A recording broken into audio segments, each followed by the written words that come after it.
العلم هو النور الهادي والمفتاح لكل الخير، من يرد الله به خيرا في الدين يفقهه فيدري. نفهم بالعلم القرآن، بالعلم يزيد الإيمان، وبه يمتاز الإنسان، وبفكر عال وبيان.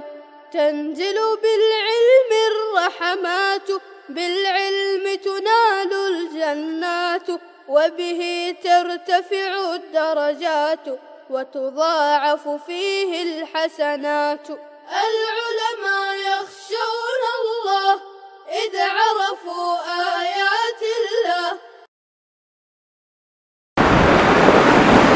الحمد لله رب العالمين، والصلاة والسلام على سيد الأنبياء والمرسلين سيدنا وحبيبنا وحبيب رب العالمين محمد وعلى آله وأصحابه ومن هدى بهديه إلى يوم الدين.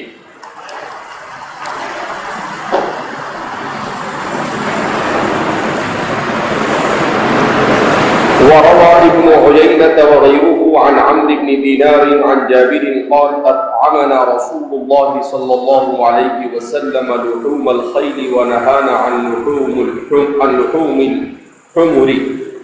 فرواه حماد بن زيد عن عمرو عن محمد بن علي عن جابر عن النبي صلى الله عليه وسلم.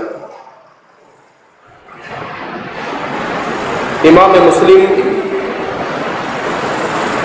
اس روایت کے ذریعے سے بھی اپنے خصم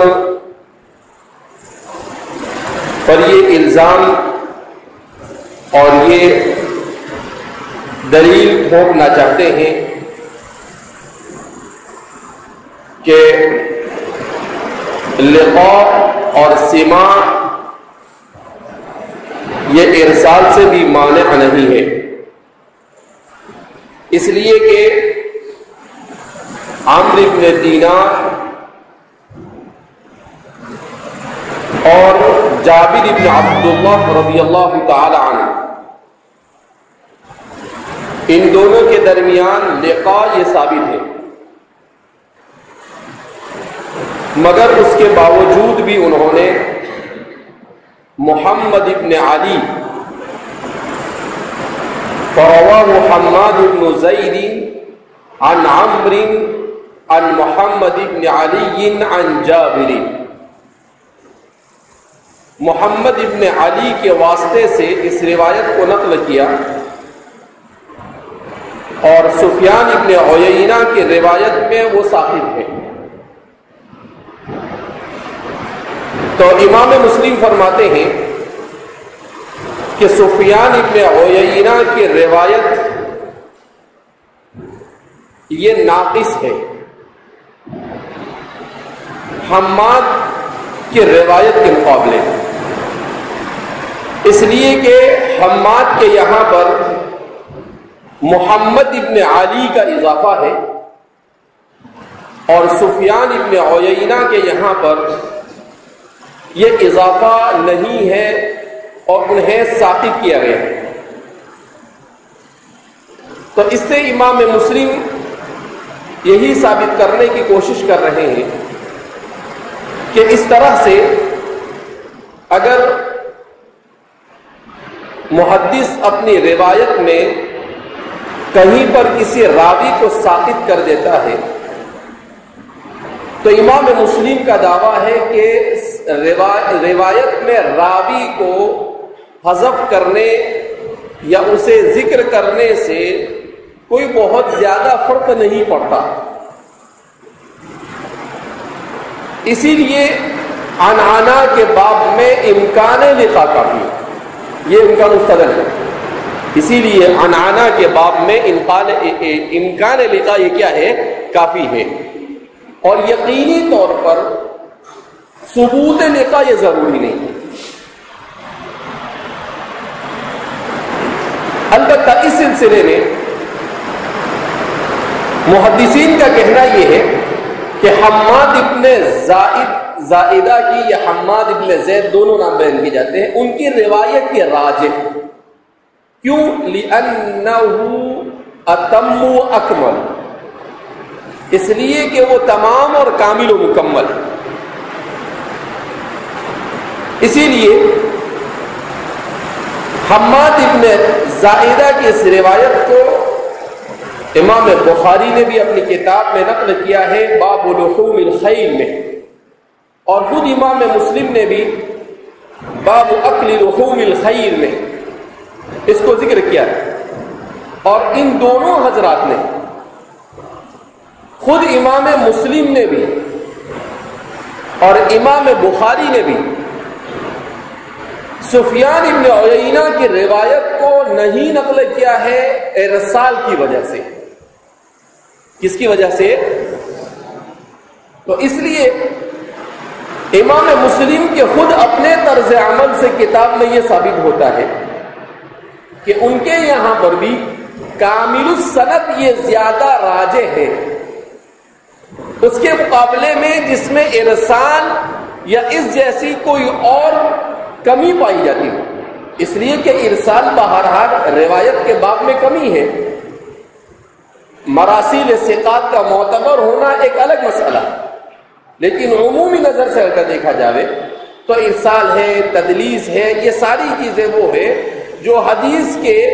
اتصال کے سلسلے میں رکاوٹ بننے والی ہے۔ لہذا اس بنا پر امام مسلم کا یہ دعویٰ اگرچہ اپنے کتاب میں وہ اس کو ذکر کرتے ہیں، مگر حقیقت کے اعتبار سے امام مسلم کا خود طرز عمل اس بات کی نشاندہی کرتا ہے کہ انہوں نے بھی اپنی اس روایت کو، سفیان کی روایت کو نقل نہیں کیا، جبکہ یہاں مقدمے میں دونوں کو صحیح قرار دے رہے ہیں۔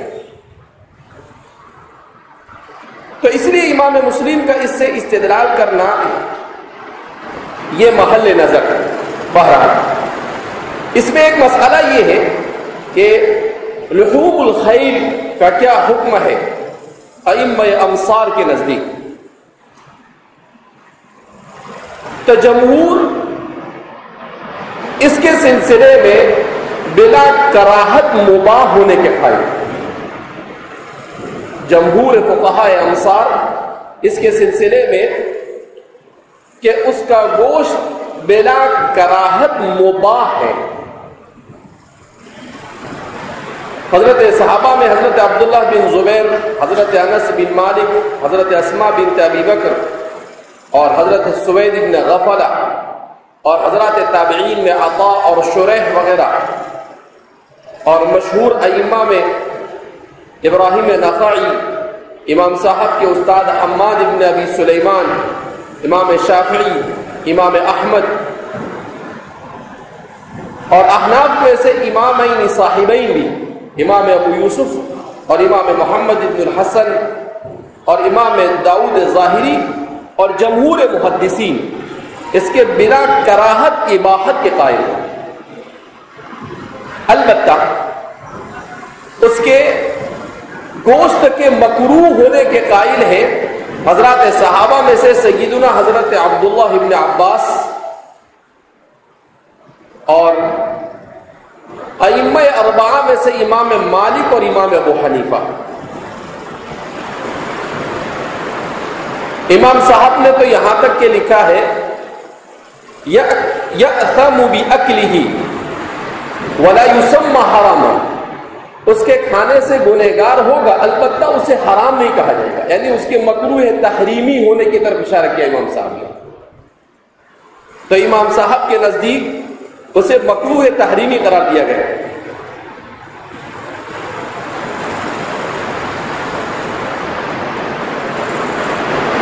اور امام صاحب نے اور حضرت عبداللہ بن عباس نے والخیل والبغال والحمیر لترکبوها وزینہ والی آیت سے استدلال کیا ہے کہ یہاں پر الخیل، البغال اور الحمیر کو لترکبوها وزینہ کے مقصد سے پیدا کیا۔ اس آیت کریمہ میں اسے بیان کیا ہے سورۃ النحل کی آیت نمبر 8 میں۔ ولم یذکر، اللہ نے اس میں الاکل کو ذکر نہیں کیا۔ اس کا مطلب یہ کہ اس کی تخلیق کے مقصد میں سے رکوب اور زینہ ہے، مگر اس کو کھانا یہ اس کی تخلیق کے مقصد میں نہیں۔ تو امام مالک اور امام ابو حنیفہ اسی سے استدلال کرتے ہیں۔ اسی طریقے سے حضرت خالد بن ولید رضی اللہ تعالی عنہ کی روایت، نہا رسول اللہ صلی اللہ علیہ وسلم عن لحوم الخیل والبغال والحمیر وکل ذی ناب۔ امام ابو داود نے، امام نسائی اور امام ابن ماجہ نے اس کو نقل کیا ہے بقی ابن الولید کے حوالے سے۔ تو فرماتے ہیں کہ اس روایت کی صحت پر تمام ائمہ حدیث کا اتفاق ہے۔ بعض حضرات نے اس کو صحیح تو قرار دیا، البتہ اسے منسوخ قرار دیا ہے۔ امام دارقطنی اور امام بیہقی نے اپنی سند سے موسیٰ بن ہارون الحمال کے حوالے سے یہ بات ثابت کرنے کی کوشش کی ہے کہ یہ حدیث ضعیف ہے، اس لیے کہ ان کے مستدل کے خلاف ہے۔ ویسے بھی امام بیہقی اور دارقطنی یہ ہے تو بڑے پائے کے محدثین، مگر ان لوگوں کے یہاں پر اپنے جو مذہب ان کا فقہی ہوا کرتا تھا اس باب میں تھوڑا سا تشدد پایا جاتا تھا کہ ان کا جو مستدل ان کے خلاف جاتا تھا کہیں نہ کہیں سے اس میں سکم ڈھونڈنے کی کیا کرتے ہیں لوگ کوشش کرتے ہیں۔ حالانکہ ان کی جلالت شان کا انکار نہیں، لیکن انسان ہے، بہرحال انسان میں کچھ نہ کچھ کمی تو رہتی ہے اور رہنی بھی چاہیے۔ ہر انسان اگر کامل اور تمام ہو جائے تو مسئلہ نہیں مسائل ہو جائے۔ تو اس لیے تھوڑا سا یہ لوگ اپنے استدلال فقہی کے باب میں تشدد کا شکار ہوتے ہیں، جیسے ہمارے زمانے میں بھی البانی صاحب وغیرہ علم حدیث کے باب میں یہ لوگ بھی اپنے مسلک کی جو بات ہو تو اس کو ٹھوک بجا کے ثابت کریں، نہیں بھی ثابت ہو تو ثابت کریں، اور جہاں کوئی بات، کوئی روایت یا کوئی چیز ان کے اپنے مسلک یا مشرب کے خلاف جائے تو کہیں سے بھی کھینچ تان کے اس کو ضعیف ثابت کرنے کی کوشش کرتے ہیں۔ مگر ماہرین تو بہرحال حل فن کے ہوتے ہیں، تو کوئی کسی کو بخشتا وخشتا نہیں ہے، برابر پکڑتے ہیں۔ البانی صاحب وغیرہ نے بھی ان سے جہاں جہاں چوک ہوئی ہے عرب علماء ہی نے ان کی گرفت کی ہے، ایسا نہیں کہ حضرت مولانا حبیب الرحمان صاحب اعظمی اکیلے نے ان کی گرفت کی ہے، بہت سے عرب علماء نے بھی ان کی گرفت ہے، خود ان کے پاس پڑھے ہوئے لوگوں نے بھی ان کی گرفت کی ہے۔ تو بہرحال علمی دنیا میں یہ سب چلتا رہتا ہے، اور جمہور جو استدلال کرتے ہیں وہ اسی روایت سے استدلال کرتے ہیں اور فرماتے ہیں کہ یہ حدیث صحیح اور صریح ہے، صحیح اور صریح ہے۔ اور اس کے علاوہ بھی ان کے پاس کچھ روایتیں ہیں، لیکن البتہ عام طور پر احناف کے یہاں پر راجح قول امام صاحب کا ہی ہے۔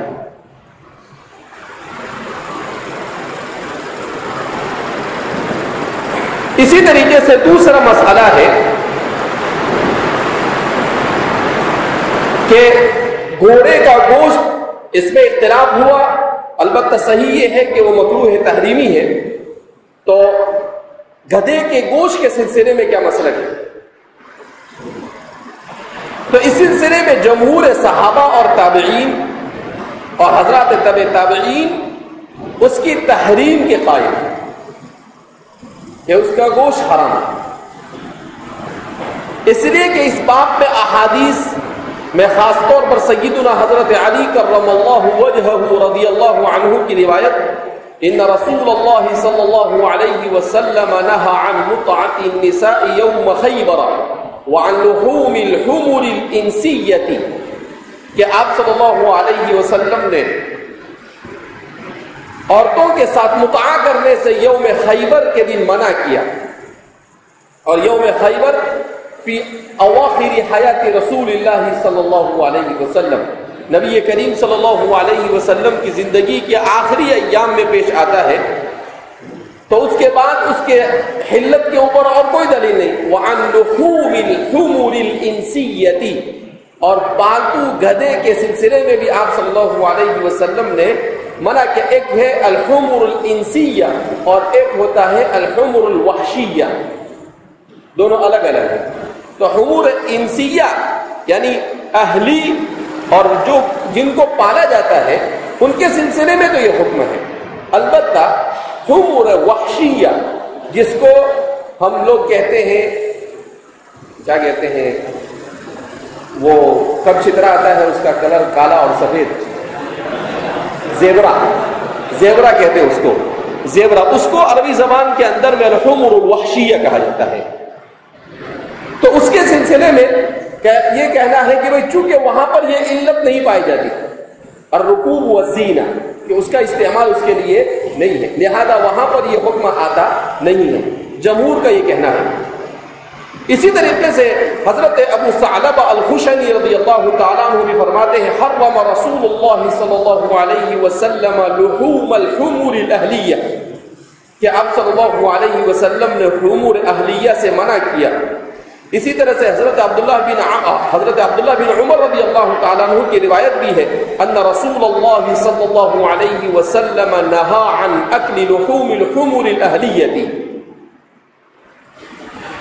یہاں تک کہ بعض روایتوں میں آتا ہے کہ خیبر میں حضرات صحابہ نے ذبح کر، چونکہ خیبر سے پہلے تک وہ جائز تھا، لہذا حضرات صحابہ نے اس کو ذبح کر ان کی ہانڈیاں چڑھائی ہوئی تھی. جب یہ حکم آپ صلی اللہ علیہ وسلم نے کہا تو پکا ہوا گوشت کے ساتھ حضرات صحابہ نے ان کی ہانڈیوں کو اونڈیل دیا. جیسے ان کو پتہ چلا لا تاکلوا من لحومها شیئا، اور بعض روایت میں آتا ہے نہینا عن لحوم الحمر الاہلیہ، اور بعض روایت میں آتا ہے حضور نے فرمایا احرقوها واکسروها، کہ توڑ دو اور بہا دو جو کچھ تم نے اس کو جن ہانڈیوں میں اس کو پکایا ہے. حضرات صحابہ میں سے ایک صحابی نے کہا کہ حضور جن ہانڈیوں میں ہم نے ان کو پکایا ہے، آیا ہم انہیں توڑ دے یا ہم اسے دھو سکتے ہیں؟ تو فرماتے ہیں اللہ کے رسول صلی اللہ علیہ وسلم کی طرف سے ندا دینے والے نے دیا الا ان اللہ ورسولہ ینہیانکم عنها فانها رجس من عمل الشیطان وفی روایت ینہیانکم عن لحوم الحمر فانها رجس او نجس. تو فرماتے ہیں حضرات صحابہ نے اپنی ہانڈیوں کو توڑ کر پھینک دیا اور کسی کو بھی رہنے نہیں دیا. البتہ حضرت عبداللہ بن عباس اور امام مالک کی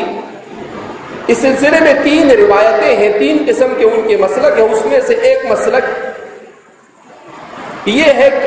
کہ وہ عدم حرمت کے قائل ہیں. سیدنا حضرت عبداللہ بن عباس اور امام مالک. امام مالک سے جو روایتیں ہیں، ایک روایت میں ہے کہ مکروہ تنزیہی ہے، اور ایک روایت میں انہوں نے حرام قرار دیا ہے، اور ایک روایت میں امام مالک نے اسے مباح قرار دیا ہے. البتہ امام نووی فرماتے ہیں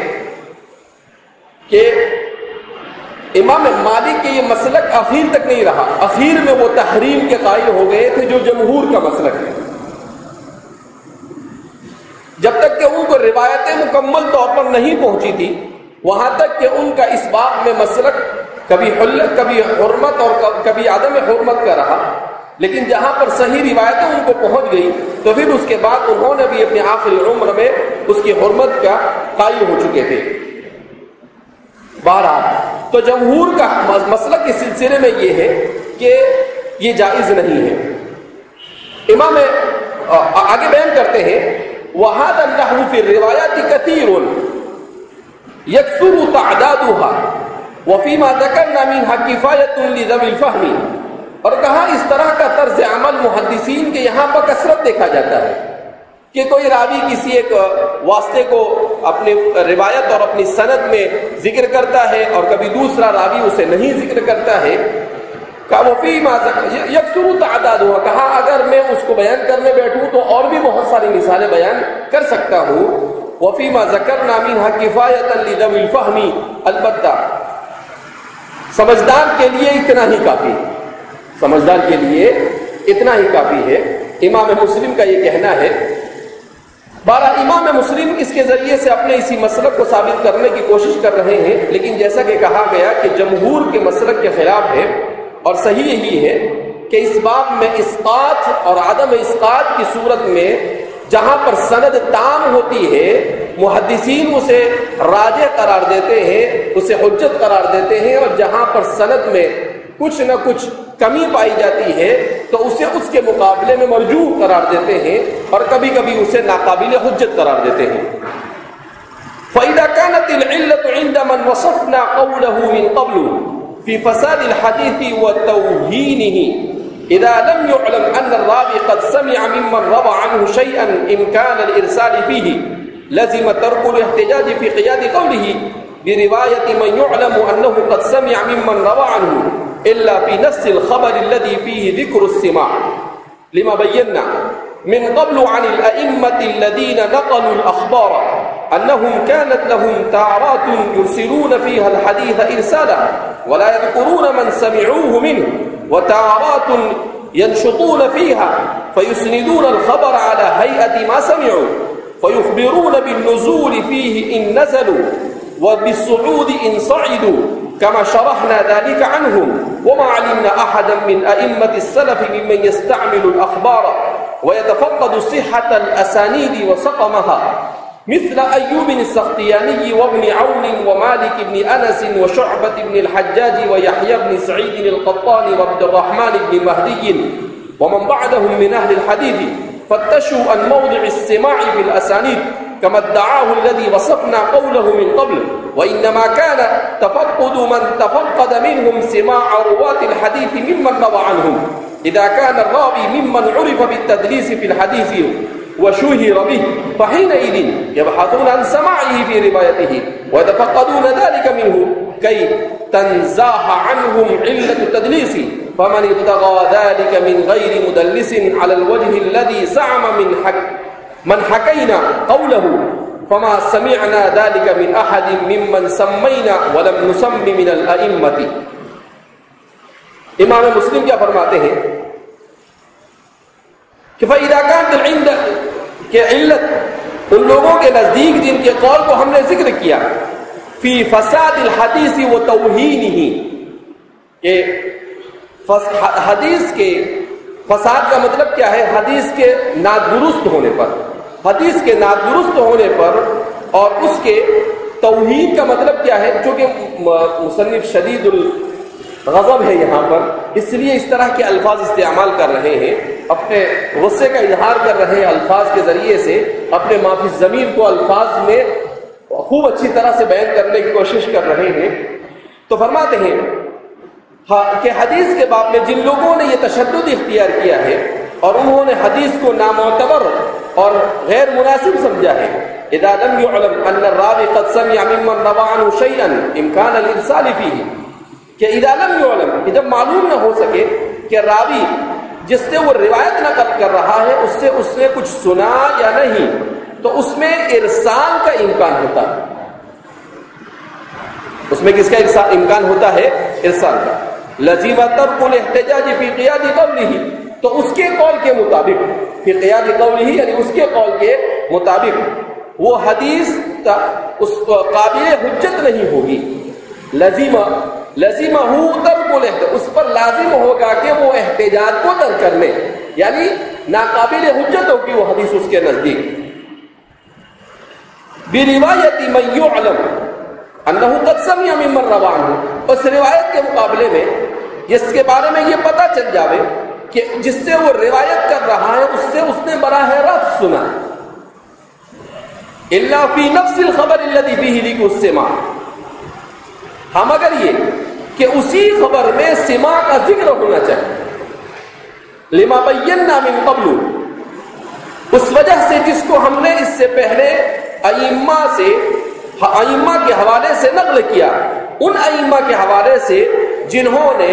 احادیث اور اخبار کے نقل کرنے میں اہم رول ادا کیا، کہ وہ لوگ بعض مرتبہ ایسا ہوتا تھا کہ حدیث کو بیان کرتے وقت ارسال سے کام لیتے تھے اور جن سے سنتے تھے اسے بیان نہیں کرتے تھے، اور بعض مرتبہ وہ نشیط اور چاق و چوبند ہوتے تھے تو وہ خبر کو جس سے جیسا سنا ہوتا تھا ویسا ہی بیان کر دیتے تھے۔ تو کبھی نزول ہوتا تھا اگر ان کو نیچے اتر کر بیان کرنا ہو، اور کبھی ان کی روایت میں صعود ہو جاتا تھا اگر اس میں حقیقت میں صعود ہو، جیسا کہ ہم نے اس کو وضاحت کے ساتھ اس کی تشریح اوپر بیان کی۔ امام مسلم کیا فرما رہے ہیں کہ بھائی اس سلسلے میں